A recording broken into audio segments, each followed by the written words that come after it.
Hello and welcome all to eLearnPOSH podcast series. This is Sharadhi, Legal Associate at eLearnPOSH.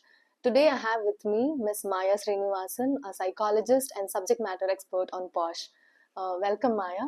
Thank you, Sharadhi. So today we are going to discuss about one of the important concepts in POSH law, that is intent versus impact.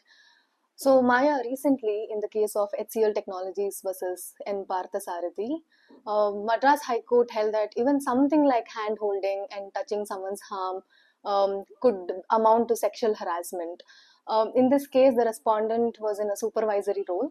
The allegation against him was that he used to stand very close to a complainant and observe her from behind and touch her shoulders and insist on handshakes frequently. And another complaint was that under the pretense of ordering coats for everyone in the office, he asked the complainant to give her coat size measurement. And he used one time even he asked her to remove her coat and give it to him. So though the respondent defended himself saying he did that with the male staff too, as he was in the supervisory role, but the court made a clear observation that if something is not received well and it is felt as an unwelcome behavior to another person, it could amount to sexual harassment. So in this case, impact was given importance than the intent itself. So my question to you is, how do you understand this impact under POSH law? Sure. See, it depends on a lot of factors. A simple handshake or a shoulder tap might not be always uncomfortable. A lot of people are okay with something like that. In some workplaces, even the hugging or even the greeting is usually done using a hugging, and that's very normal for some places. But the problem is, not everybody would be comfortable with everything. The issue here is that a lot of people come from different parts of life, different walks of life. So something that a person might find very normal be intrusive to somebody else. A normal handshake or a compliment is not always unwelcome, but if the other person finds it offensive because it keeps happening, it happens a number of times, and the repetition or the maximum number of time makes it other person uncomfortable. That's when things become different. That's when the line is crossed. So in the end, it's all about if it's welcome or not. Thank you, Maya. So, generally, in criminal cases like criminal conspiracy, culpable homicide, or fraud, intent is given more importance. But under both POSH Act and 354A of Indian Penal Code, which is now Section 75 of Bharatiya Nyaya Sanhita, the effect of act is given more importance than the intent itself. This way, all a prosecution must establish is whether a certain behavior was unwelcome or not. So how do you understand if someone is unwelcome due to our certain behavior? Very good question. The thing is, you really have to pay attention to non-verbal cues, facial expression, body language, etc.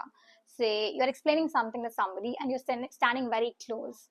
They try to move away or they don't make eye contact. It's a very clear sign that they are uncomfortable, right? If somebody stiffens up, they're fidgeting, it's time. That it's pretty clear that you have crossed the line and it's time to respect that. And remember that all these things become even more serious when there is a power dynamics involved. That is, that one person has authority over the other. Not always people will be comfortable with telling you that I am not okay with something like this, and definitely not to their manager. So when there is a power dynamics involved, there's a power imbalance involved. Managers, supervisors, anybody, even senior, colleagues have to be extra careful. Got it, Maya. This is really some important guidance to IC members to handle POSH inquiry. In these situations, what they could do is they could apply a reasonable women standard, which is generally used by courts to determine whether a particular behavior is offensive or unwelcome. So it basically asks whether a reasonable woman like that of the complainant would feel a particular behavior to be a harassment. So in this particular instance, a reasonable woman would be someone of the similar or same circumstances like that of a complainant. For example, age, social context, work environment, etc. So this way, IC could determine whether a reasonable woman in the position of complainant would consider it as a harassment or not. So that way, IC could focus on the impact first. They can analyze, was there a pattern? How did the behavior make the complainant feel, etc.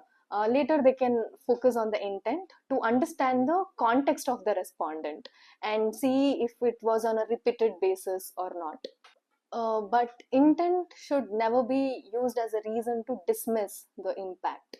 Focus on impact first and the intent later, and this way, this could help them arrive at a decision. So, thank you, Maya, Thank you, Sharadhi. and thanks for listeners for tuning in. For more POSH related updates, subscribe to our channel.